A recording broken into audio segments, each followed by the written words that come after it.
सुगौली।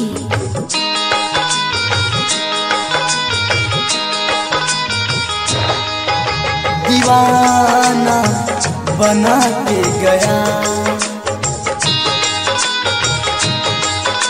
दीवाना बना के गया, दिल में तूने दर्द दिया है, कैसे पागल किया।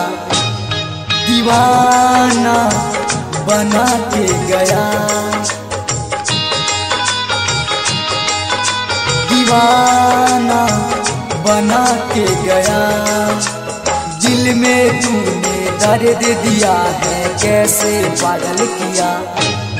दीवाना बना के गया,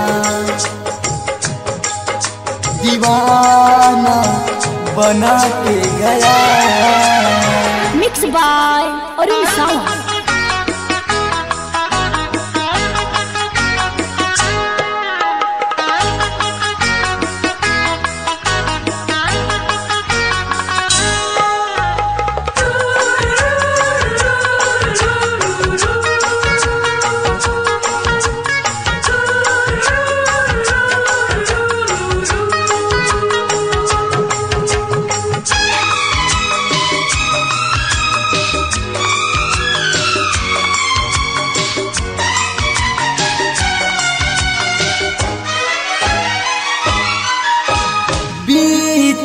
सफर में छोड़ी दिया है, तू ही बता मैं कहाँ जाऊं।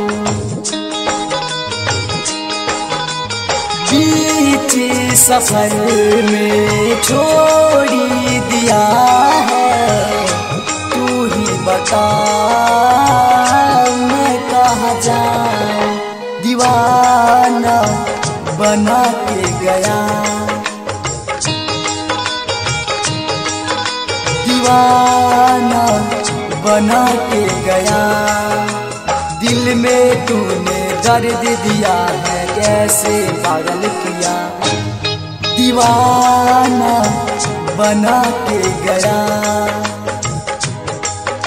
दीवाना बना के गया।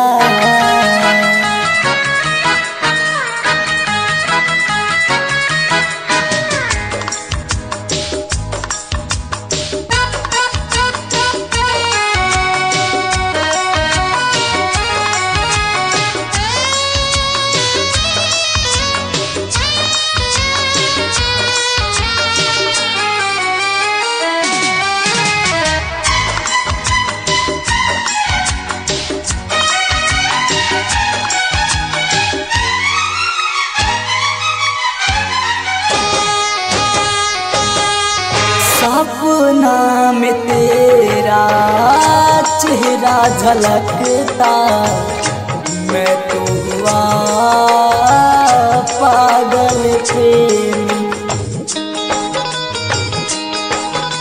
सपना में तेरा चेहरा झलकता, मैं तो हुआ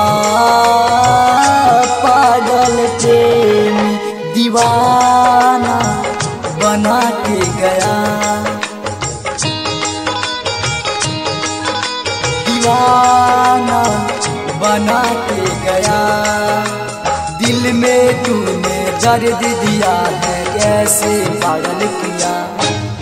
दीवाना बना के गया, दीवाना बना के गया, दिल में तूने दर्द दिया है, कैसे पागल किया। दीवाना